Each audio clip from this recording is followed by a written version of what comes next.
예, 오늘부터 주일 예배 때 구약의 에스더서를 가지고 함께 말씀을 나누려고 합니다. 네, 에스더서를 우리가 같이 좀 나누기 위해서는 좀 에스더서의 배경이 되는 사건들, 뭐 역사들 이런 걸 좀 알아야 돼요. 어떤 역사적인 사건의 바탕이 돼서 또 이루어진 실제적인 역사적인 일이기 때문에 알면은 이해를 하는데 도움이 많이 됩니다. 그래서 먼저 몇 가지를 좀 말씀을 드리려고 합니다. 간략하게 이스라엘의 어떤 역사를 말씀드리면 뭐 이스라엘 왕국이 세워진 것은 뭐 기원전 한 1000년 정도로 보시면 돼요. 사울 왕에 의해서 세워지고 그다음 다윗 왕조가 세워지면서 그 왕조가 이스라엘을 다스리게 되죠. 그러다가 이제 여러 가지 뭐 하여튼 일들이 있었지만 이제 그 왕조가 멸망을 당하게 되는 때가 이제 기원전 한 600년 정도라고 보시면 됩니다. 그러니까 400년 정도 진행되다가 기원전 600년 경에 바벨론이라는 나라에 의해서 이제 이스라엘이 멸망당하게 되고요. 예루살렘 성전도 무너지게 되고요. 그리고 바벨론은 그 이스라엘 백성들 예루살렘에 살고 있었던 사람들을요 다 포로로 잡아갑니다. 바벨론의 땅에 가서 포로로 잡아가서 그곳에서 이제 살게 하는 이제 그런 그 시대를 포로 시대라고 얘기를 해요. 그래서 포로 시대가 이제 시작이 지나가게 됩니다. 그런데 이 포로 시대는 뭐 끊임없이 계속될 줄 알았는데 한 70년 만에 다시 이제 이스라엘 백성들이 고향 땅으로 돌아오게 됩니다. 그때 바벨론 절대로 멸망할 것 같지 않았던 이 바벨론이요 한순간에 그 페르시아에 의해서 멸망을 당하게 돼요. 그리고 이 페르시아는 바벨론과는 어떤 그런 어떤 나라들을 다스리는 어떤 정책의 근원적으로 좀 달랐습니다. 바벨론은 그 동화 정책이라고 얘기할 수 있을 것 같아요. 동화 정책과 이렇게 바벨론화 시키는 정책이죠. 그래서 어떤 나라를 점령하면은 포로로 다 데리고 와서 바벨론에 살게 하면서 바벨론의 문화 풍습도 익히게 하고 또 바벨론 신도 섬기게 하고, 그러니까 동화 하나됨의 어떤 정책을 폈다고 한다면은 이 페르시아는요 약간 그 유화 정책이라고도 할 수 있고 좀 독립성을 주는 정책을 취했어요. 그래서 어떤 것을 했냐면은 고레스 왕이라는 그 황제가요, 페르시아의 황제가 바벨론을 무너뜨리고 나서 첫 번째로 이 칙령을 발표하게 됩니다. 아주 유명한 칙령이에요. 고레스 칙령이라고 지금까지도 기록이 남아있는 그런 칙령이 되는데, 그 칙령의 내용이 뭐냐면은 각 민족들, 포로로 잡혀온 각 민족들은 자기 나라로 돌아가서 거기서 너희 스스로 살아도 된다. 군대와 외교권 빼놓고는 자치를 허용한 겁니다. 특히 신앙적으로 너희의 신을 섬겨도 된다. 그러니 각자 땅으로 돌아가라. 이런 칙령, 고레스 칙령을 내리게 됩니다. 그 고레스 칙령에 따라서 이스라엘 백성들은 이제 예루살렘으로 돌아가게 돼요. 그게 이제 기원전 539년에 이제 칙령이 나오고 이제 바로 떠나서 537년쯤에 예루살렘에 도착하게 됩니다. 그래서 그 시대를 포로 귀환 시대라고 얘기를 하는데, 기원전 537년부터 이제 포로 귀환 시대가 되는데, 그런데 이 에스더서의 배경이 되는 것은 어디냐면은 그 포로 귀환 시대 때 예루살렘이 아니라 여기 페르시아입니다. 페르시아. 그러니까 포로가 귀환을 했지만 70년 동안 살았기 때문에 다 귀환하지는 못하고 페르시아에 많은 유대인들이 남아있게 돼요. 근데 그 페르시아에 남아있었던 유대인들에게 일어났던 사건을 다루고 있는 것, 이것이 바로 에스더서다라고 보시면 되겠습니다. 자, 그리고 이제 그러면은 페르시아의 어떤 상황도 좀 같이 나눠보도록 할게요. 이 페르시아는요 그 당시 그 중동 지역 전체를 인도로부터 시작해가지고 저기 그 유럽 아시아 전역을 다스리고 있었던 아주 거대한 제국이었죠, 그렇죠? 그리고 이 페르시아 그 당시 성경을 보니까 그 왕의 이름이 아하수에로네요. 아하수에로. 근데 아하수에로라는 왕은 사실은 그런 이름의 왕은 존재하지가 않아요. 근데 왜 이게 그러면 어떤 왕인가라고 연구를 해봤더니 아하수에로는 히브리어로 왕의 이름을 표현한 것이더라고요. 그리고 역사상 역사책에 기록된 왕이 있는데 이 아하수로에 해당되는 그 왕이 누구냐면은 크세스라는 왕이에요. 크세스. 예, 이름이 조금 어려워요. 크세르크세스. 하여튼 그 헬라어식 이름이에요. 하여튼 그 왕인데 이 왕을 이 왕의 아버지가 이제 다리우스라는 왕인데 이 다리우스 왕은 상당히 유명합니다. 왜 유명하냐면은 이 다리우스 왕이 이제 군대를 거느리고 그리스를 정복하려고 쳐들어갔었는데 쳐들어갔는데 그리스와 전쟁에서 이길 줄 알았는데 못 이기고 졌어요. 예, 그랬더니 그 기쁜 소식을 가지고 이제 그리스 군사 중에 한 명이 승리했습니다라고 해가지고 아테네까지 달려가게 됩니다. 열심히 달려가가지고는 그냥 정말 겨우 도착해가지고는 우리 그리스군이 이겼습니다 하고는 그리고 나는 그래서는 너무 힘들어서 죽은 거예요. 예, 근데 여러분 혹시 그 군사가 뛰어간 거리, 그 승리의 소식을 전하려고 뛰어간 거리가 얼마인 줄 아십니까? 어떻게 그렇게 아시죠? 42.195km, 7km 마라톤의 거리죠, 그렇죠? 예, 새롭게 하신 분들도 있으신 줄 압니다. 예, 바로 마라톤 평원의 전투라는 아주 유명한 전투였죠. 그리스가 승리했던 유명한 전투고 마라톤의 기원이 됐던 바로 그 왕이 그 아수에로 왕의 아버지인 다리오 왕이 했던 일입니다. 그리고 나서 이제 다리오 왕은 그리고 나서 죽게 되고요. 그 아들인 아수에로가 왕위를 물려받게 된 거예요. 근데 오늘 말씀을 보니까 왕위를 물려받고 나서 3년째 되던 해에, 그러니까 왕위 물려받고 이제 어느 정도 정비가 되고 나서 이제 그 어마어마한 잔치를 베푸는 것을 보게 돼요. 그러니까 잔치 뭐 우리가 읽어봤으니까 뭐 느낌이 오시죠, 그렇죠? 보니까 뭐 잔을 하루도 똑같은 잔을 쓴 적이 없다 그러네요, 그렇죠? 예, 하여튼 뭐 대단한 잔이고요. 그리고 뭐 너무 좋아요. 법도 마시는 것도 법도가 있어가지고 억지로 먹지 않게 하고 자유롭게 마시겠다고 되어 있네요. 아주 신사적으로 잔치를 하고 있는 어떤 이런 모습도 보고요. 하여튼 어마어마한 잔치를 자기가 다스리는 모든 지금식으로 말하면 도 같은 거죠. 도. 뭐 미국식으로 얘기하면 주라고 얘기할 수도 있겠고요. 그 모든 도에 있는 어떤 그런 총독들, 귀족들, 어떤 그 군인 장수들을 다 불러가지고 180일 동안 잔치를 벌이게 됩니다. 근데 여러분 왜 이 아수에로 왕이 이런 잔치를 벌였을까요? 왜 그랬을 것 같습니까? 왜 그랬겠습니까? 그냥 단순히 내가 건재하고 내가 이제 왕이 돼가지고 이만큼 뭐 부자고 호화롭다. 아니요. 역사책에는 기록이 나와 있어요. 이 잔치를 벌인 이유는 뭐냐면은 그리스와 전쟁을 하기 위한 것이라 그러더라고요. 그래서 그런 각 도에서 사람들을 다 불러서 잔치를 하면서 하루씩 한 도 사람들하고 잔치를 하는 거예요. 그러면서 그 도 관리들, 어떤 장수들, 어떤 그런 총독들에게 군사 준비를 명령을 내리는 겁니다. 잔치를 벌이면서 명령을 내리는 겁니다. 그래서 180일 동안 잔치를 하면서 뭘 준비한 거냐면 전쟁을 준비한 거예요.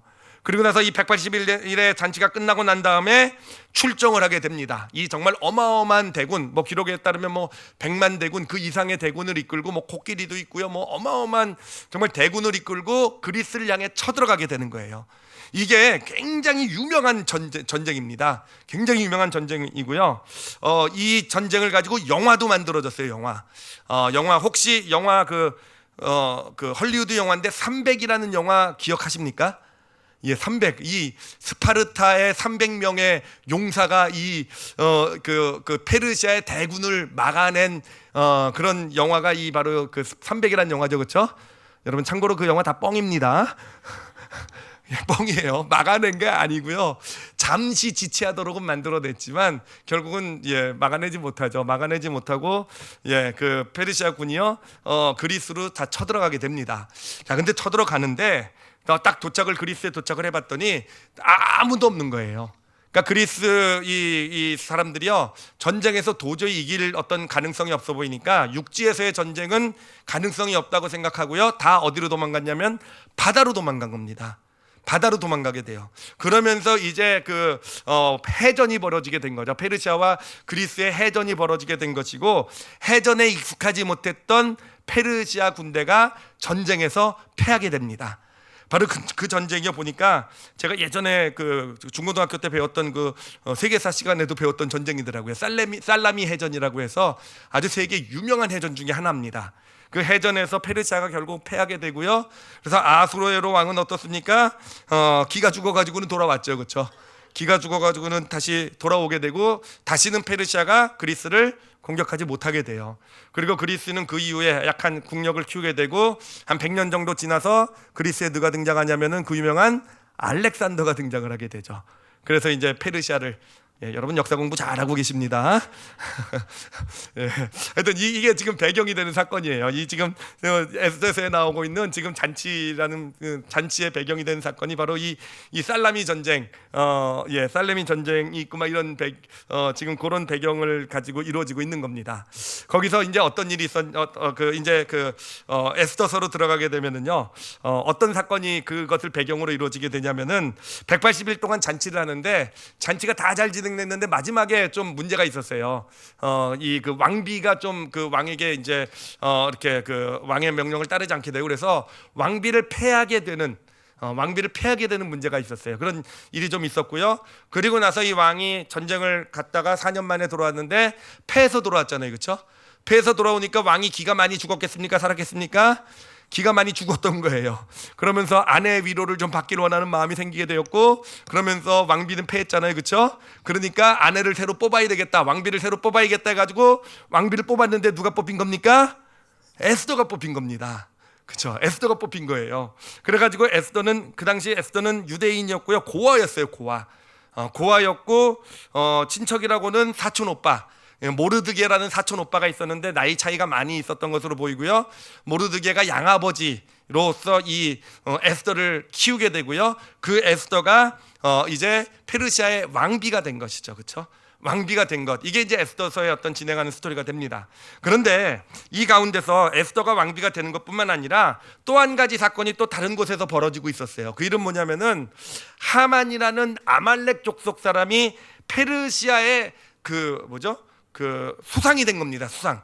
그러니까 왕 밑에 제일 높은 그 수상의 직책을 갖게 된 거예요. 그런데 아말렉 족속은요, 여러분, 이스라엘과는 원수라고 보시면 돼요. 원수. 예, 이스라엘과 출애굽했을 때부터 첫 번째 전쟁을 싸운 대상도 아말렉이에요. 그리고 그 이후로도 아말렉이요, 맨날 이스라엘랑 다투고 싸우고 이스라엘 괴롭히고 힘들게 했던 사람이 아말렉이에요. 다윗도 쫓기는 시절에 아말렉 때문에 고생을 엄청 합니다. 그런데 다윗이 이제 왕이 되고 나서 어떻게 하겠습니까? 가만 놔두겠습니까? 그러니까 아말렉을 박살내버리죠, 그렇죠? 그리고 복속시켜 버리게 됩니다. 그래서 그 다음부터는 아말렉은 이스라엘의 쫄이 돼가지고 이제 지내게 돼요. 그 밑에서 지내게 됩니다. 자, 그런 역사를 가지고 있는 아말렉 사람 하만이 이 최고 통치자가 됐으니까, 이제 수상이 됐으니까 이 사람이 한 일이 뭐겠습니까? 이 사람이 한 일이 뭐냐면 복수예요, 복수. 그래가지고 왕으로부터 칙령을 받아내서 날을 하나를 딱 받았어요. 어느 날짜를 하나 딱 받아가지고 그날 하루 동안은요, 유대인은 죽여도 되는 법이에요. 예, 어떤 유대인이든 어떤 사람이든 어떤 유대인이든 마음대로 죽여도 되고 그날만은 죽여도 그게 범죄가 되지 않는 그런 날을 받아내게 됩니다. 칙령으로 받아내게 돼요. 바로 그런 사건이 같이 또 한쪽으로 진행되게 됩니다. 근데 그런 사건 가운데서 결국은 누가 활약을 하게 되겠습니까? 에스더의 활약을 통해서 이스라엘 백성들이 구원을 받게 된다는 얘기.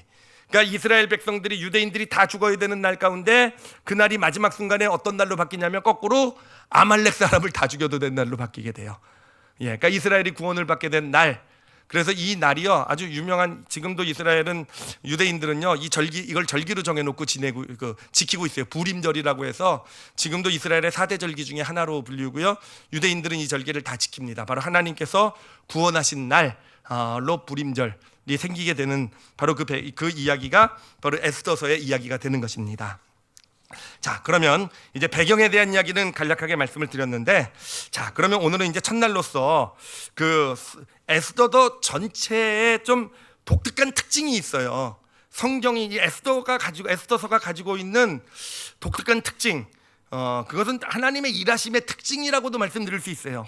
그것을 크게 두 가지가 있는데 그 두 가지를 좀 나눠보도록 하겠습니다. 첫 번째는 뭐냐면은, 자, 제가 여러분에게 그 배경을 설명을 드렸죠, 그렇죠? 네, 설명드렸더니 여러분 재미있습니까, 없습니까? 예, 없어도 있다고 좀 얘기해 주세요. 나는 역사 공부도 하셨잖아요, 그렇죠? 그리고 나서 보니까 야, 에스더서가 이런 놀라운 사건을 배경으로 가지고 있구나, 이것도 참 놀라지 않았습니까? 저도 공부하면서 놀랐어요. 저도 공부하면서 야, 여기에 마라톤 평원의 전투도 여기에 배경이 돼 있고, 야, 거의 살라미 해전이 바로 이때 있었던 사건이구나. 야, 정말, 야, 이런 일들, 페르시아, 거기 아수에로 왕이 그 유명한 정말 크세르크세스, 예, 크세르크세스가 바로 이 아수로 왕이었구나. 예, 갑자기 생각나는 이 조크가 하나 있는데 성공 안 하면 큰일 나는데 우리 초등일부에서 퀴즈를 냈대요. 그 부인 이름을 대면 성경에 나오는 부인 이름을 대면 남편을 맞추는 퀴즈를 냈대요. 그래서 뭐 사라 그러면 남편 누굽니까? 아브라함이죠. 그것도 모르십니까? 정말 예, 리브가 하면 누구죠? 이삭. 그렇죠? 한 분 하셨어요. 한 분. 야, 이 세 번째 문제를 맞힐 리가 없으시군요. 그러면은요. 그랬더니 이제 또 문제가 뭐였냐면 그럼 에스더의 남편은 누구냐 그랬대요. 예, 에스더의 남편 누굽니까? 아무도 대답을 못 하더래요. 아무도 대답을 못 하는데 어떤 초등 일부 아이 하나가 대답을 했대요. 불안하시죠, 그렇죠? 우리 성가대 에스더가 계세요. 예, 손 딱 들더니 뭐라고 대답했냐면은 서영민이요 그랬대요. 예, 남편 되십니다. 통했네요, 조크. 이영 목사님 감사합니다. 이영 목사님이 좀 목사님 이런 조크 좀 하세요. 그리고 오기 전에 알려준 거예요. 이부 배우기 전에. 성공한 것 같아요. 예. 근데 말씀을 잃어버렸어요. 성공은 했는데. 뭐죠? 뭐냐면은 이런 아주 역사적인 큰 크세르크세스 이런 왕들이 같은 역사적 사건들이 있잖아요, 그렇죠? 그런 사건들 들으면 와, 이런 배경을 가지고 있구나라는 것, 이런 걸 볼 수가 있는데, 근데 역사책들이 다 기록하고 있는 내용들이거든요. 그러니까 세계 역사의 어떤 큰 획을 기었던 그런 사건들, 어떤 세계 역사를 공부하면 누구나 공부하는 그런 사건들을 배경으로 가지고 있잖아요. 근데 여러분 보세요. 정말 이상한 건 뭐냐면은요. 근데 여러분 에스더서에서 이 사건을 기록하고 얘기하고 있습니까? 얘기하지 않고 있습니까? 얘기를 안 하고 있다라는 거예요. 이거 정말 신기하지 않습니까? 만약에 제가 에스더서를 썼다고 한다면 사람들의 관심을 좀 끌게 하기 위해서라도 이때가 어느 때인 줄 아느냐? 바로 그 유명한 살라미 해전이 있었을 때고, 야, 그 유명한 마라톤이 이때 생긴 거고, 이렇게 해가지고 설교도 지금 그렇게 하고 있잖아요, 그렇죠? 그런 것부터 먼저 설교를 해가지고 와, 이게 대단한 때 있었던 일이구나, 이렇게 해서 뭔가 이야기를 전개해 나갈 텐데, 그런데요, 성경은요, 이 에스더서를 보면요, 전혀 그런 거에 대한 관심이 없다라는 거예요. 전혀 무슨 살라미 전투도 뭐 크세스인지 누군지도 관심도 없고, 그냥 꼭 필요한 에스더가 어떻게 왕비가 되었는지에 대한 그런 것만 이렇게 기록하고 있는 게 성경이라는 거, 이 에스더서가 된다라는 겁니다. 여기서 볼 수 있는 것이 뭐냐, 이 사실을 보면서 왜 그랬을까라고 고민을 하면서 깨닫게 된 것이 뭐냐면은, 그래요, 우리 세상의 관심은, 우리 사람들의 관심은 어떤 일에 있냐면은 큰 일들에 주로 관심이 있다라는 겁니다. 와, 이런 대단한 일이 이루어지고, 와, 이런 역사의 변혁이 이루어지고, 야, 이렇게 정말 큰 전투가 이때 일어났구나. 이 세상은요, 우리 인간들은 그런 큰 일에 관심을 가지고 있는데, 하나님께서는 어디에 관심을 가지고 계시다는 겁니까? 하나님은 그런 세상의 큰 일에 관심을 가지고 있는 것이 아니라 에스더와 같은 어떤 한 평범한 하나님의 사람, 믿음의 사람의 관심을 가지고 계신 분이 하나님이시라는 거예요. 하나님의 관심, 우리 인간은 큰 일, 크고 이래야 이게 굉장한 일이고 이게 우리 삶에 영향을 미치고 이것이 우리 삶을 결정한다고 생각하는데, 아니요, 하나님, 천재 창조자시고 온 우주 역사의 주권자이신 하나님은 그쪽에 관심이 없으신 거예요. 하나님의 관심은 오직 에스더라는 한 믿음의 사람을 세우는 데 관심이 있는 것이고, 그 믿음의 사람을 세워서 하나님의 역사, 놀라운 구원의 역사를 이뤄나가는데 그 영혼이 사용되는 것, 이것에 하나님의 관심이 있다는 겁니다. 아니, 하나님의 관심이 있는 것뿐만 아니라, 여러분 보세요, 하나님께서는 이 에스더라는 한 여인을 믿음의 사람으로 세워나가기 위해서 어떻게 보면 이런 시야로도 볼 수 있어요. 그런 놀라운 역사들을 하나님께서는 마치 소품처럼 사용하셨다는 겁니다. 인간의 기준으로 보면 놀라운 큰 일이 이루어지고 그 가운데 무슨 에스더인지 누군지가 그냥 살았다가 없어졌구나라는 게 우리의 시야라고 한다면, 하나님의 시야는 그렇지 않다는 거예요. 하나님의 관심은요, 늘 하나님의 사람, 정말 작고 보잘것없는 사람이란다 할지라도 역사책에 기록될 에스더 역사책이 없잖아요, 그렇죠? 역사책에 기록될 가치가 없는 정도로 작은 사람이지만 그 하나님의 사람을 세우는데 하나님의 관심이 있는 것이고, 하나님이 그것에 집중하시는 것이고, 그래요, 그런 에스더를 세우기 위해서, 그래서 그를 통해 하나님의 구원의 역사를 이루기 위해서 하나님은 이 역사도 소품으로 사용하시는 거예요. 이 살라미 전투를 소품으로 사용하셨잖아요. 이 180일 동안의 그 화려한 어떤 그런 잔치 가운데 마지막에 왕비가 폐위되는 사건이 나타나고, 그리고 왕이 전쟁에서 실패하고, 그리고 돌아와 가지고는 어떤 그 왕의 마음 가운데 왕비를 다시 뽑게 만들고, 그래요, 이런 놀라운 어떤 역사적인 그 큰, 우리 눈에 볼 때는 어마어마한 사건들이 하나님에게는요 그냥 하나의 소품인 거예요. 하나님께서 하나님의 사람을 세워나가기 위해서, 하나님의 사람을 하나님의 사람으로서 세우고 그를 통해서 하나님의 역사를 나타내기 위한 소품처럼 사용하시는 분이 하나님이시라는 겁니다. 여러분, 이것은 에스더서뿐만 아니라 성경 전체가 보여주는 그런 흐름이에요. 성경을 보면요, 성경은 큰 역사에는 관심이 없어요. 성경의 관심은 어디에 있냐면은 정말 하나님의 사람에 관심이 있어요. 정말 자꾸 보자 아무도 주목하지 않는 하나님의 사람에 관심이 있어요. 자, 예를 하나만 들어드리면 기원전 한 1500년, 1600년 경에요, 애굽에 아주 대변혁이 일어나게 됩니다. 그때까지는요, 애굽을 다스리는 왕조가 이제 토착 왕조라고 해가지고, 그 당시가 이제 중기 왕조 때예요. 그 초기가 있고 중기가 있고 말기가 있는데요. 그러니까 고왕조, 중왕조, 이제 신왕조가 있는데, 그때가 중왕조 때입니다. 중기 왕조 때예요. 근데 그때 어떤 일이 있었냐면 1500년, 1600년 경에 비연전요, 이 토착 중기 왕조가 멸망을 당하게 됩니다. 어떤 누구에게 의해 멸망되냐면 아시아 저 북쪽에 살고 있었던 한 족속이 쳐들어와요. 이 족속은 그 전차를 가지고 있었어요. 전차, 말이 끄는 전차를 가지고 있었는데 전쟁을 엄청 잘했어요. 그래서 그 전차를 가지고 와가지고 애굽의 그 토착 중기 왕조, 그 어마어마한 왕조를 무너뜨리고, 그래요. 그리고 새로운 왕조, 외래 왕조죠. 애굽의 입장에서 볼 때는 정말 저희 바깥에서 외국 사람들이 쳐들어와 가지고는 다스리게 되는 그 외래 왕조를 세우는 그런 어마어마한 역사적 사건이 일어나게 됩니다. 근데 여러분, 이 사건 가운데 이런 역사적인 사건이 일어나고 있을 때 그때 해당되는 성경의 사건이 어떤 사건인지 아십니까? 바로 요셉 사건이에요. 요셉이 그 노예로 팔려가게 되고 죄수로 있었을 때가 바로 요 외래 왕조가 세워졌을 때입니다. 여러분, 생각해 보세요. 이 요셉이라는 사람이 저기 아시아에서 온, 정말 어디서 정말 듣보잡이죠. 듣보잡, 그렇죠? 듣보잡도 그런 것도 모르십니까? 하여튼 정말 듣도 보도 못한 그런 잡것이라는 뜻이죠, 그렇죠? 어찌됐든 그런 요셉이잖아요. 근데 꿈 하나 해석 잘했다고 해서 요셉이 애굽의 총리가 된다는 게 말이 됩니까? 그러니까 그런 시야로만 보면은요, 성경이 좀 약간 동화 같은 겁니다. 말도 안 돼. 꿈 하나 해석 잘했다고 해서 갑자기 그 파라오가 정말 정신이 홀딱해가지고 네가 총리해라. 여러분, 이건 상식적으로 말이 안 되잖아요. 그런데 여러분이 역사적인 배경을 보면 이게 말이 되는 걸 볼 수가 있어요. 왜냐하면은 지금 외래 왕조가 지금 이 애굽을 다스리고 있단 말이에요. 근데 지금 뭐 토착민들이 말을 잘 듣겠습니까? 이 왕이 다스리려고 하는데 보니까 내가 전쟁은 잘하겠는데 정말 이 얘네들을 다스리는 건 너무너무 힘든 거예요. 이거 도저히 하지 못하겠는 거예요. 그런데 한 청년, 노예인 한 죄수인 한 청년이 나타나는데 정말 놀랍게도 아시아 출신이라 그랬잖아요, 그렇죠?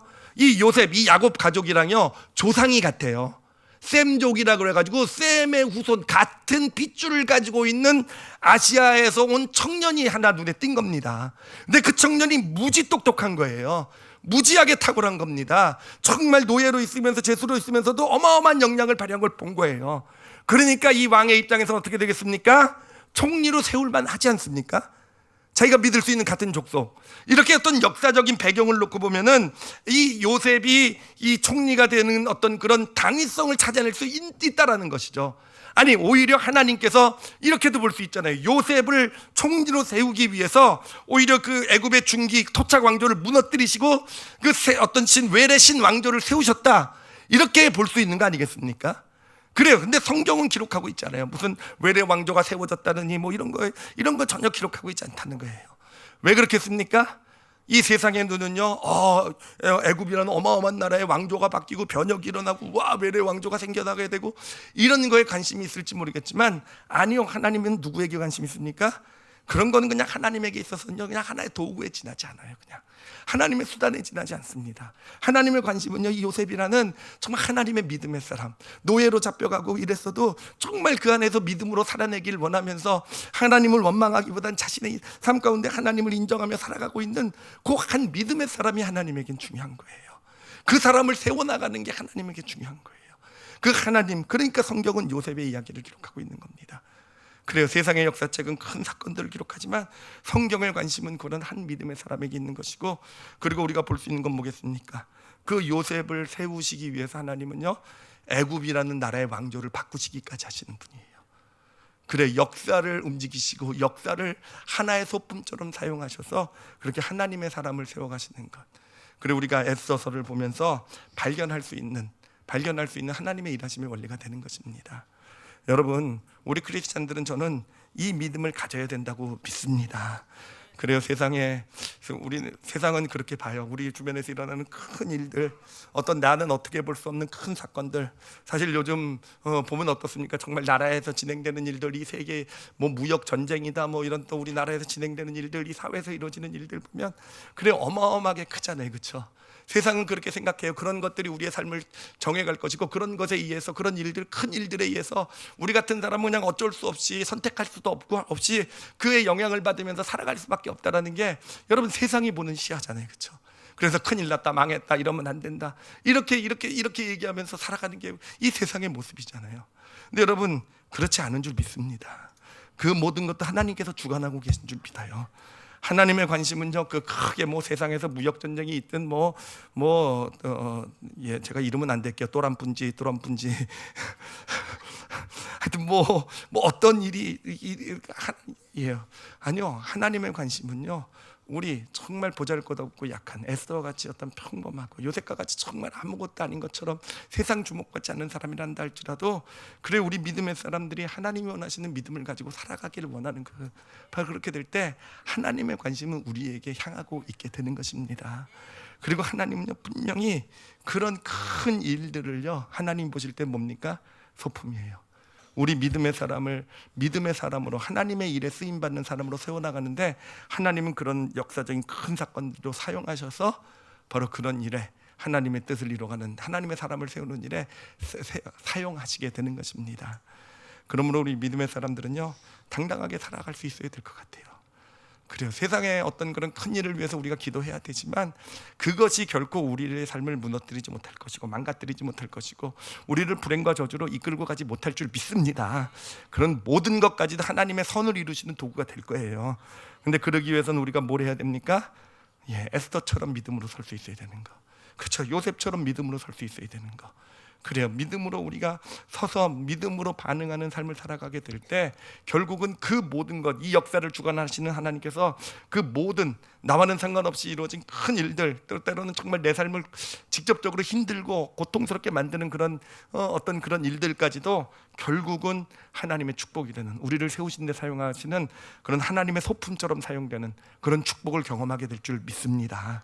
그래 우리 자녀들을 키울 때도요, 저희는 그래요. 사실 저도 이제 자녀가 막 중학생이 되고 막 이러고 보니까 와, 진짜 우리나라 교육제도 때문에 힘들어 죽겠더라고요. 정말 제가 나름 그래도 머리가 굉장히 좋다고 생각하고 믿고 살아왔는데 그 교육제도를 놓고 제가 포기했어요. 도대체 무슨 얘기인지 아무것도 모르겠더라고요. 어떤 저런 시스템 내에서 정말 내 자녀를 어떻게 공부를 어떻게 해야 되는지, 이게 정말, 그리고 또 그것까지도 좋아요. 근데 맨날 바뀌잖아요, 그렇죠? 맨날 바뀌잖아요. 하여튼 이런 것 가운데서 정말 이 입시 시스템에 우리 내 자녀가 피해되는 건 아닌가. 아니 그뿐만 아니라요, 사실은 정말 그래요. 우리 자녀들이 자라났을 때 인기 있는 유망 직종이 뭔지 어떻게 아실 거예요?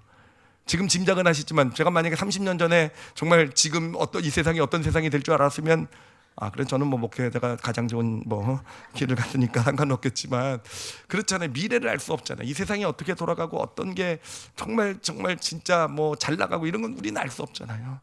그래요, 여러분. 그렇지만 우리 그 모든 것들, 우리가 어떻게 해볼 수 없는 그런 영역에 있는 큰 일들일지 모르겠지만, 여러분 우리 크리스찬들의 자녀는요, 그래요, 이 한 가지만 잘하면 될 것 같아요. 각자마다 다 다를 거예요. 환경이 다르고 어떤 교육에 대한 철학이 다르고 부모님들이요. 그렇기 때문에 자녀를 키우는 방식은 다 다를지 모르겠지만, 여러분 우리 자녀를 믿음의 자녀로 세우는데 우리가 가장 큰 관심을 가질 수 있다고 한다면, 하나님께서는 우리와는 상관없어 보이는 그런 사회 시스템들, 어떤 미래, 어떤 이런 것들까지도 우리 자녀들을 하나님의 사람으로 세워나가는데 소품처럼 사용하여 주실 줄 믿습니다. 그래서 각자 학벌 다르고 다 다를지 몰라요. 그렇지만 그렇게 정말 에스더처럼, 요셉처럼 그런 하나님의 사람으로 우리가 세우는 데 목적을 가지고 그렇게 자녀들을 키워낼 수 있게 될 때, 바로 하나님께서 이들을 정말 이 땅 가운데, 에스더의 이름의 이미 뜻이 뭐냐면 별이에요. 별. 별. 그러니까 정말 평범한 유대인의 한 그 고아가요, 결국은 하나님께서 그를 별처럼 세워주시는, 그를 통해 한 민족을 구원하시는 역사를 이루어 가신 것입니다. 그리고 우리 자녀들도 그렇게 믿음 안에서 서게 되면 어떻게 세상이 변하고 어떻게 세상이 변혁이 되고 그렇게 돼도 하나님께서 이 땅에 별로 세우시는, 그런 놀라운 축복의 역사가 나타나게 될 줄 믿습니다. 자, 그리고 이제 에스더서에 또 하나 놀라운 특징이 있어요. 이건 진짜 보면서 제가 에스더서를 읽으면서 제가 눈을 비비고 봤던 특징인데, 이게 정말인가? 이럴 수가 있나라고 이렇게 보게 되는 그 에스더서의 이거는 에스더서만이 가지고 있는 특징이에요. 그게 뭐냐면은요, 에스더서를 한번 잘 읽어보세요. 오늘 이제 에스더서 시작했으니까 집에 가셔서 한번 읽어보시기 바랍니다. 잘 읽어보면은요, 이게 진짜 이상한 게 뭐냐면은, 에스더서가 성경이잖아요, 그렇죠? 그럼 성경이라고 하면은요, 꼭 등장해야 되는 분이 한 분 계세요. 그분이 빠지면 말이 안 되는 그런 분이 한 분 계세요. 그런데 에스더서에는요, 그분의 이름이 한 번도 언급이 되질 않아요. 그분이 누구겠습니까? 하나님이요, 하나님. 여러분, 성경인데 에스더서를 한번 처음부터 읽어보세요. 여기에요, 하나님이라는 단어가 한 번도 등장을 하지 않아요. 이게 어떻게 성경일 수가 있어요? 이게 어떻게요? 하나님이라는 단어가 하나도 나오지도 않고 있어요. 이 에스더서를 보면 정말 이게 일반 불신자가 봐도요, 정말 재밌게 읽을 수, 부담 없이 읽을 수 있는 책이에요. 왜냐하면은 하나님이 하셨다, 하나님이 어떻게 하셨고, 하나님 이런 얘기가 전혀 안 나오니까 성경이라고 얘기하지 않냐고 이렇게 쓱 전해주면은요, 아마 재밌는 소설 아니면 재밌는 역사적 사건이라고 볼 수도 있는, 아주 그냥 일어날 수 있는 어떤 그런 이야기. 에스더라는 한 여인이 정말 그 좀 큰 어떤 희생을 해가지고 자기의 민족을 구원해냈구나, 이런 이야기, 전혀 믿음 없어도 그냥 재밌게 볼 수 있는 이야기가 에스더서라는 거죠. 근데 왜 이런 책이 성경에 들어가 있을까라는 거예요. 왜 이런 책이 성경에 들어가서 성경에 한 권 당당하게 그 위치를 차지하고 있는가라는 거예요. 근데 왜 묵상을 하면서 고민을 하다가 깨달아지는 은혜가 있었어요. 뭐냐면은요, 여러분, 그래요. 이 에스더서를 보면은요, 누가 봐도 어떤 그런 하나님에 대한 말은 하나도 안 나와 있어요. 저 불신자가 보면은 그냥 세상 책과 다름이 없어요. 그런데요, 여러분, 참 신기하게도요, 우리가 이 에스더서를 보면은요, 우리 믿음의 사람들이 에스더서를 보면요, 그 안에서 하나님이란 단어는 없지만 정말 하나님이 하신 그런 역사 은혜들을 수도 없이 발견할 수 있어요. 그래요. 이거 하나님이 하신 것이구나.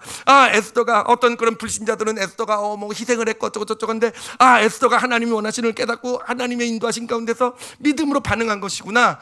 그래요. 믿음으로 눈으로 보기 시작하게 되면은요, 곳곳에 하나님이 살아계시고 하나님이 역사하고 계시고 하나님이 이끄심을 발견하게 되는 책이 바로 에스더서가 되는 것이더라고요.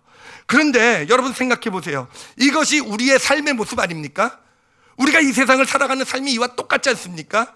그래, 우리가 이 교회에서 말고요, 세상에 나가서 딱 살아가게 되면은요, 우리는 에스더서와 똑같은 이 삶을 살아가게 되는 거예요. 우리 가운데 이루어지는 모든 일들을 보면서 이 세상 사람들이 볼 때 누가 거기서 하나님을 발견하겠습니까? 그래, 그냥 세상에서 살아가는 모든 불신자들이 살아가는 것과 똑같은 인생인 거예요. 그냥 우연이 있을 수 있고 운이 있을 수 있고 노력에 대한 대가라고 얘기할 수 있고, 그런 사건들이 우리의 삶 똑같은 시야잖아요. 우리의 삶도 하나님이란 단어가 어디에도 들어가 있지 않은 삶이 우리의 삶이 되는 거 아니겠습니까? 불신자들이 볼 때요. 그런데 어떻습니까? 그런 세상의 삶 가운데서 하나님이란 단어를 찾아보지 않아도, 하나님이란 단어가 없어도 전혀 상관없어 보이는 우리의 어떤 일상의 삶 가운데서 우리가 믿음의 눈을 뜨고 보면 누가 보입니까? 하나님이 보이시잖아요. 우리가 믿음의 눈을 뜨고 보면은요, 어떻습니까? 하나님을 인정하고 보면은요, 어떻습니까? 하나님이 역사하시고 하나님이 원하시는 게 보이잖아요. 그래서 하나님이 원하시는 대로 세상 사람들은 그냥 우연이고 세상 사람들은 그냥 그렇게 살아갔구나 얘기할 수 있는 것도, 우리는 하나님에 대한 부르심에 대한 내 믿음의 반응이 되어져 가는 거, 이게 우리의 삶의 모습 아니겠습니까? 여러분, 그래서 에스더서를 읽으면은요, 그래요, 성경 가운데 저는 가장 우리 현실을 가장 잘 보여주는 책인 것 같아요. 누가 봐도 그냥 세상에서 평범하게 이루어지는 일처럼 보일 수 있지만, 믿음의 시야로 보기 시작하면 그 안에 하나님이 항상 계시고 하나님이 인도하심을 볼 수 있는 책이 에스더서라는 거. 우리의 삶도 그래요. 그냥 보면은 그냥 하나님과 상관없는 그냥 일반적으로 진행되는 인생처럼 볼 수 있지만, 여러분, 믿음의 눈을 뜨고 우리의 삶을 살아가기 시작하게 될 때 우리 눈에도 하나님이 보이게 될 줄 믿습니다. 에스더의 삶에서 하나님의 역사하심이 보이는 것처럼, 하나님의 인도하심이 보이는 것처럼, 에스더의 믿음이 보이는 것처럼 우리도 믿음의 눈을 뜨고 우리의 삶을 살아가게 될 때, 그렇죠, 에스더처럼 그렇게 살아가게 될 때 곳곳에서 하나님이 역사하고 계시고 하나님이 원하시는 것을 보고 나는 그 믿음대로 반응해가는 그런 우리의 현실, 우리 정말 현실 가운데 살아가는 믿음의 사람의 모습을 보여주는 책이 바로 에스더서가 되는 것이에요. 그런데요, 여기에서 또 하나 놀라운 것은 뭐냐면은 하나님이라는 단어가 한 번도 안 나오잖아요. 하나님이라는 단어가 한 번도 안 나오고, 그러면서 사실은 에스더서가 시작될 때 보면은 하나님의 존재를 그래도 알고 인정하고 살아간 사람은 에스더하고 그 양아버지 모르드게 두 사람이에요. 그런데 에스더서가 끝날 때쯤 되면은요, 여러분 어떻게 되는지 아십니까? 여전히 하나님의 단어란 단어 하나도 안 나오지만 그 페르시아에 살고 있었던 모든 사람들이 하나님을 인정하게 돼요. 여러분 이게 놀랍지 않습니까? 이게 놀랍지 않습니까? 여러분 이게 어떻게 보면 참된 믿음의 사람의 길인 것 같아요. 누가 봐도 내 삶 가운데서 하나님이 안 보이죠, 그렇죠? 누가 봐도 어떤 사람이 봐도 하나님이 어디 계셔? 너는 뭐 하나님 계시다고 맨날 얘기하지만 하나님이 어디 계시냐? 하나님은 없고 그냥 다 우연이고 너나 저 사람이나 삶의 모습은 똑같은 거 아니냐? 이렇게 얘기하는 세상 가운데서요, 그래 우리도 이제 배우게 되는 에스더와 모르드게 이 사람들의 삶의 모습을 함께 따라가게 되게 될 때 우리 삶의 어느 시점에서요, 우리 주변의 모든 사람들이 하나님이 하셨다라고 인정하게 되는, 하나님이 계시다라고 인정하게 되는 그런 역사가 나타나게 될 줄 믿습니다. 그리고 그것이 진짜 믿음의 사람들의 하나님을 나타내는 길이라고 믿어요. 우리가 입으로 막 떠들어서 뭐 예수 믿으세요. 물론 전도도 해야 되고 하지 말라는 얘기 아니라 해야 되죠. 나타나고 막 하나님의 놀라운 일이 나타나가지고 막 이적이 나타나고 막 병고침이나 그래서 봐라 그냥 여러분 그렇다고 해서 사람들이 하나님 존재 인정할 것 같으십니까? 1개월 전에 있었던 암이 이만큼 있었던 그런 엑스레이하고 지금 깨끗이 난 것 같다 보여줘도 안 믿어요. 우연이라고 얘기하는 게 세상이에요. 그래요. 그런데 에스더서를 보면 다 인정한단 말이에요. 그래요. 그렇게 보이지 않는 하나님이란 분은요, 결코 어떤 과학적인 것 이런 걸로 증명될 수 있는 분이 아니에요. 그렇다면 하나님이 아니세요. 하나님 증명이 돼서 하나님을 믿을 수밖에 없구나. 증거가 뭐 따져보니까 수학적으로 이거는 확률이 89% 하나님 믿는 게 이렇게 해서 하나님을 믿게 될 수 있는 거 아닙니다. 하나님 믿는 건 오직 믿음으로밖에 안 돼요. 근데 그 오직 믿음으로밖에 안 되는 그 믿음을 갖게 하는 길은 뭐겠습니까? 우리 크리스찬들이 그렇게 믿음의 길을 걸어가면서 보이지 않지만 우연처럼 얘기할 수 있고 다들 그렇게 보고 우리를 조롱하고 비웃을 수도 있지만, 그러나 하나님을 인정하면서 정말 내 삶에 하나님 계심을 인정하면서 그 삶 가운데서 실제 삶 가운데서 하나님을 인정하면서, 에스더가 그랬잖아요. 요셉이 그랬잖아요. 하나님을 인정하면서 살아가게 될 때 결국은 우리 삶의 어느 시점에서 모든 사람들이, 우리 주변의 모든 사람들이 하나님 진짜 살아계시는구나, 우리의 삶을 보면서 인정하는 그런 날이 오게 되는 것입니다. 제가 예를 하나 마지막으로 좀 들어드리도록 할게요. 지난번에 그 청년들을 대상으로 한 그 포럼 2박 3일짜리 포럼에 제가 이제 한 부분을 맡아서 이제 강사로 갔다 온 적이 있는데, 우리 교회 청년들도 몇 명이 왔어요. 여러 교회들이 왔는데, 그런데 이제 그 청년들이 온 집회니까 이제 질문들을 많이 해요. 여러 가지 질문들하고 이제 거기 계신 교수님들이 대답도 하고 하는데, 우리 교회 청년 중에 하나가 정말 굉장히 샬프한 질문을 했어요. 굉장히 자랑스럽더라고요. 무슨 질문을 했냐면은 아까 고레스 칙령이라는 거 말씀드렸죠, 그렇죠? 고레스 칙령은 이제 고레스가 황제가 되고 나서 이제 모든 민족으로 하여금 각자 신을 섬겨라. 그래서 각자 민족에게 너는 뭐 말뚝신을 섬기고 너는 무슨 신이 지금 뭐 이렇게 해서 각자 신에게 이렇게 신을 고향으로 돌아가서 신을 섬기라는 이런 칙령을 다 내려준 거예요. 그 중에 하나가 뭐였냐면은 이스라엘 민족에게 내려주신 너희는 가서 여호와 하나님을 섬겨라, 마음껏 섬겨라, 이런 칙령을 내려준 겁니다. 자, 근데 그런 고레스 칙령이 있는데 이제 성경은 그걸 어떻게 기록하고 있냐면은 하나님께서 고레스를 감동시켜서 고레스는 하나님의 도구가 되어서 하나님께서 그런 칙령을 내리게 하셨다라고 되어 있어요. 근데 그 친구의 질문이 뭐냐면은 그건 성경에 너무 아전인수격인 해석이라는 거예요. 그게 어떻게 하나님이 하신 일이냐 이거죠. 고레스 왕이라는 사람은 하나님을 알지도 못했고 그냥 자기의 외교 정책에 따라서 각자 가가지고 자기 신을 섬기라라고 얘기한 건데, 성경은 그걸 가지고 또 그냥 하나님이 하셨다, 하나님이 고레스 왕을 시키셨고, 이게 다 우리 기독교의 믿음의 잘못된 모습 아니냐. 그냥 뭐든지 다 그냥 좀 뭐 하나만 있으면 그냥 하나님 갖다 붙여서 하나님이 하셨다, 하나님이 하셨다. 근데 실제로 세상 사람들이 보면 얼마나 비웃겠느냐. 그게 하나님이 하신 일이냐, 그게 고레스 왕이 한 일이지. 여러분 그렇지 않습니까? 그런 탁월한 질문을 했어요. 한 대 때려주고 싶었어요. 하여튼 그런 질문을 했는데 이제 그때 제가 답을 하는 시간은 아니었어요. 다른 교수님이 이제 사실 좀 이제 그에 대한 답은 잘 안 하시고 이렇게 갔는데 이제 제가 이제 맡은 시간에 가서 그에 대해서 이제 답을 좀 같이 나누게 되었는데 그때 그 어떤 답을 줬냐면은요. 그 시편 126편 말씀을 제가 답으로 줬어요. 126편을 보면은 이 시편은 이스라엘 백성들이 이제 포로로 있다가 바벨론에서 이제 예루살렘으로 돌아가면서 부른 찬양이에요. 그 기쁨의 찬양을 담고 있는데 제가 읽어드릴게요. 1절하고 2절입니다. 여호와께서 시온의 포로를 돌려보내실 때 우리는 꿈꾸는 것 같았도다. 예. 너무 기쁘면 이런 느낌이 들죠, 그렇죠? 서로 꼬집어 달라 그러잖아요, 그렇죠? 그러니까 그런 거예요. 꼬집어봐, 이게 진짜냐? 우리가 지금 돌아가는 게 진짜냐? 그때 우리 입에는 웃음이 가득하고, 그렇죠? 입이 어디 가서 걸린 거죠? 예, 귀에 가서 걸린 거죠, 그렇죠? 우리의 혀에는 찬양이 찼었다. 그러니까 입만 벌리면 찬양이 나오는 거죠. 하나님 감사합니다. 하나님 놀라운 일을 행하셨군요. 이렇게 찬양을 찾던 거죠. 근데 그 다음 구절을 보세요. 그 다음 부분이 좀 이상해요. 뭐라고 돼 있냐면요, 그때 뭐라고요? 문나라 가운데서 말하기를 여호와께서 그들을 위하여 큰 일을 행하셨다 하였도다. 여러분, 이게 잘 생각해보면 진짜 이상한 것이요, 이스라엘 백성들이 하나님께서 큰 일을 행하셨다라고 얘기하는 건 이해가 돼요, 그렇죠? 우리 크리스찬들 다 그러죠. 좀 뭔가 좋은 일이 있으면 하나님이 행하셨어요. 습관적이라도 그렇잖아요, 그렇죠? 믿지 않더라도 그냥 하나님이 죄송합니다, 믿지 않더라도 이건 빼도록 할게요. 예, 그래도 습관적으로 저도 그래요. 하나님이 하셨습니다. 좀 겸손해 보이잖아요. 그러면 또 하나님이 하셨습니다, 하나님이 이렇게 얘기하는 거, 이스라엘 백성들, 하나님을 믿는 사람들이 이런 얘기하는 건 이해가 돼요. 근데 여기서도 보듯이 이해가 안 되는 게 뭐냐면은 문나라 백성들이 이 일을 보면서 하나님이 하셨다라고 고백하고 있다는 거예요. 누가 봐도 고레스 왕의 칙령이 내린 것이고, 그 칙령은 이스라엘 백성만 돌아가라고 내린 칙령이 아니라 모든 문나라 백성들로 하여금 자기 땅으로 돌아가도 된다고 내린 칙령인데, 왜 문나라 백성들이 이 일을 보면서 하나님이 하셨다라고 인정하게 되었을까 하는 거예요. 왜 그랬을까? 여러분, 왜 그런지 아십니까?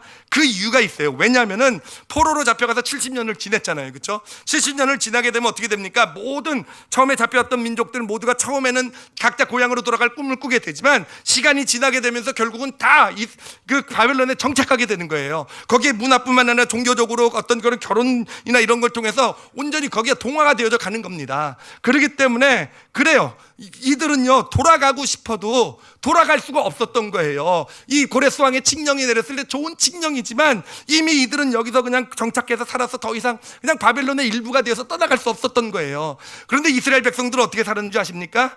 끈질기게 살았던 거예요. 끈질기게 매 안식일이 되면은 강가에 가가지고 모여가지고 자기의 조상들의 죄를 회개하는 기도를 70년 내내 회개의 기도를 하나님께 올려드렸고요.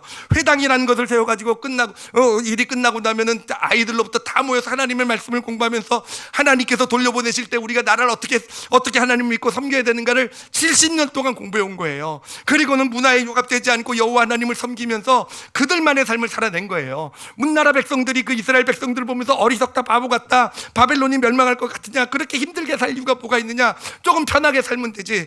그게 70년이라고 한다면 제가 계산해 보니까 그 당시는 결혼을 일찍 했잖아요. 거의 4대가 되는 거더라고요. 4대가 될 때까지 그렇게 끈질기게 하나님 바라보면서 정말 사람들의 손가락질을 받는 가운데서도 아니 하나님께서 돌려보내 주실 것이다라는 믿음으로 그 믿음에 반응하며 살아갔던 겁니다. 그러다가 갑자기 바벨론이 멸망하고 고레스 칙령이 떨어진 거예요. 여러분, 고레스 칙령이 떨어지고 나서 몇 나라나 자기 고향으로 돌아간 줄 아십니까? 이건 굉장히 쉬운 퀴즈예요. 몇 나라가 돌아가겠습니까? 수백 나라 가운데서요 오직 한 나라만 돌아가요. 이스라엘만요. 그러니 문나라 백성들이, 이스라엘이요, 아까도 말씀드렸지만 39년에 칙령이 떨어졌는데 537년에 예루살렘에 도착해요. 여러분, 그 바벨론에서 예루살렘까지 가는데 그 많은 인구가 갈 때 걸리는 시간을 계산해 봤더니 2년 정도 걸린대요. 무슨 얘기입니까? 칙령이 나오자마자 떠났다는 얘기예요. 예, 나오자마자 이미 짐도 다 싸놓고 있었던 모양이에요. 70년 내내. 그래요, 그들이 떠나는 행렬을 보면서 문나라 백성들이 와서 찬양하는 겁니다. 예, 아무도 고레스 왕이 했다고 얘기 안 하는 거예요. 고레스 왕의 칙령이지만 그래요, 아무도 고레스 왕이 했다라고 얘기 안 하는 거예요. 하나님이 하셨다. 하나님, 여호와 하나님이 놀라운 일을 행하셨다. 말로만 한 게 아닙니다. 떠나는 예루살렘을 향해서 그들이 다 예물을 갖다 바쳐요. 다 예물을 갖다 바치면서 하나님이 참신이시다, 하나님이 하셨다, 이렇게 인정하게 된 것입니다. 여러분, 그래요, 우리의 믿음의 길이 바로 이런 길이 되어야 될 줄 믿습니다.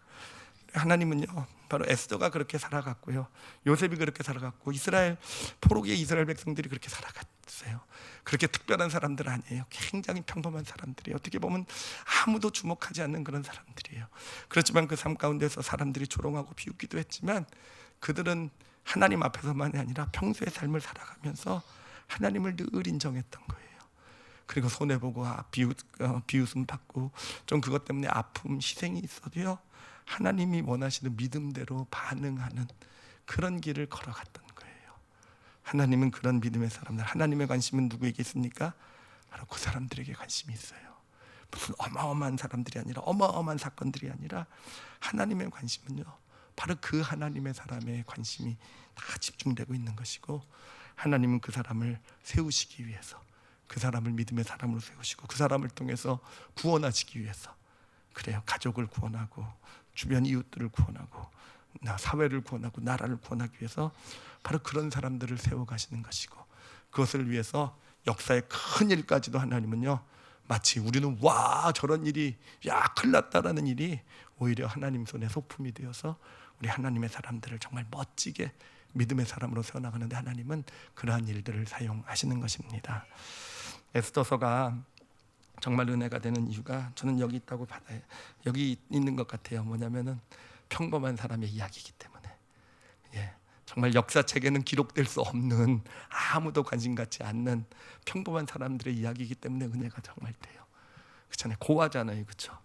고아고 거기다 포로로 잡혀간 그런 포로의 고아잖아요. 여러분, 이거보다 더 신세가 기구한 사람이 있으면 이따 저를 찾아오시기 바랍니다.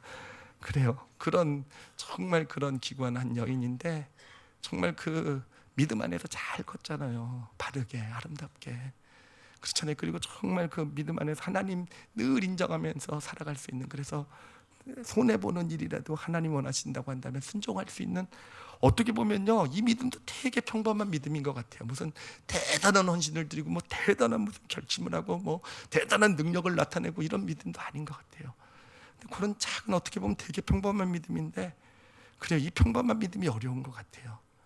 근데 하나님께서는 바로 그러한 아주 평범한 우리가 일상을 살아가면서 하나님을 인정하길 원하고, 하나님을 인정한다는 것을 우리의 어떤 삶의 반응으로 나타내길 원하고, 바로 그런 하나님을, 그런 사람을 하나님께서는, 하나님의 관심은 거기에 다 부어지고 있는 거예요. 다 부어지고 있고, 그래서 그 사람을, 정말 보잘것없는 평범한 하나님의 사람을 에스더, 별이라고 그랬죠, 그렇죠? 바로 별 같은 인생으로, 빛나는 인생으로, 주변 사람들을 구원해내는, 그 사람을 인해서 많은 사람들이 구원받는 인생으로 세워가는 그런 축복을 보게 되는 것입니다. 우리 에스더서를 공부하면서 우리가 그런 믿음의 길을 같이 갔으면 좋겠어요. 에스더와 같이 우리가 그렇게 세워지는, 그렇게 믿음으로, 작은 것이지만 그냥 평소의 삶에서 그렇게 믿음으로 좀 반응하는 그런 길을 걸어갈 수 있었으면 좋겠어요. 하나님 인정할 수 있었으면 좋겠고, 그렇게 될 줄 믿습니다. 우리 에스더서 기대가 됩니다. 우리 에스더와 같이 그런 정말 평범하지만 또 평범하지 않은 하나님을 늘 인정하면서 이 땅의 믿음의 길을 걸어가실 줄 아는, 그래서 하나님의 관심, 하나님 눈에 주역이 되어져 가시는 그런 믿음의 사람들이 되시기를 예수님의 이름으로 축원합니다. 잠깐 기도하겠습니다. 먼저 좀 이 에스더서를 좀 마음에 이 시간 좀 담았으면 좋겠어요. 참 많이 부끄럽죠. 에스더서를 보면서 정말 많이 부끄러운 게, 정말 말로, 입으로는 되게 큰 믿음들 얘기 많이 하고 능력도 얘기하고 막 결단도 얘기하고 막 하나님께 구하는 기도 제목 보면 뭐 정말 어마어마한 기도를 막 드리고 있는 저의 모습. 그렇지만 정말 실제 평범한 삶의 여정에서 내가 정말 하나님을 인정하고 살아가고 있는가 생각하면은요, 그렇지 않은 것 같아요. 하나님을 의식하고 살아가고 있는가 하면 그렇지 않은 것 같아요. 그래, 오늘 하나님께서 우리에게 주시는 단 한 가지 소원은 거기에 있다고 생각이 들어요. 여러분, 그냥 일상 가운데서 하나님을 의식하시기 바랍니다. 하나님 의식하시면서 살아가세요. 일어나는 일들 가운데 하나님을 인정해 드리시길 바랍니다. 그것이 에스더서의 믿음의 시작의 길이 될 거예요. 그것이 작은 평범한 믿음처럼 보이지만 사실은 굉장히 큰 도전이 되는 믿음이고요. 그렇지만 그 믿음이 하나님의 관심을, 또 우리가 그런 믿음으로 서려고 할 때 결국은 보이지 않는 곳에서 이 역사까지도 움직이시는 하나님의 그 능력과 축복을 보는, 있는 자리에서 하나님을 인정하시는 그런 믿음의 길을 걸어가시길 바랍니다. 제가 기도합니다. 하나님 감사합니다. 아버지, 이렇게 에스더서를 시작하면서 저희들 기대합니다. 평범하기 때문에, 정말 보잘것없는 존재이기 때문에 그래요. 이 세상이 나를 인정해 줄까 알아줄까? 아니요, 그렇지 않을 거예요. 그렇지만 에스더처럼 하나님의 인정을 받는 인생이 되고 싶습니다. 하나님의 관심을 받는 그런 인생이 되고 싶습니다. 하나님 아버지, 그렇게 살아낼 줄 아는 그런 믿음을 이제로부터 저희들에게 허락하여 주시옵소서. 이제 성찬 예식을 행하려고 합니다. 성찬 예식이 능력인 줄 믿습니다. 우리가 예수 그리스도의 살과 피를 먹고 마심으로써 그분을 우리 영혼 가운데 담게 해주십시오. 그래서 내 힘으로는 부족하지만 내 안에 예수님 계시지 않습니까? 그래요. 예수 그리스도 늘 인정하며 의식하며 우리 예수 그리스도의 힘으로 믿음의 삶을 살아낼 수 있는 저희들이 되게 하여 주시옵소서. 감사드리며 예수님 이름으로 기도드렸사옵나이다.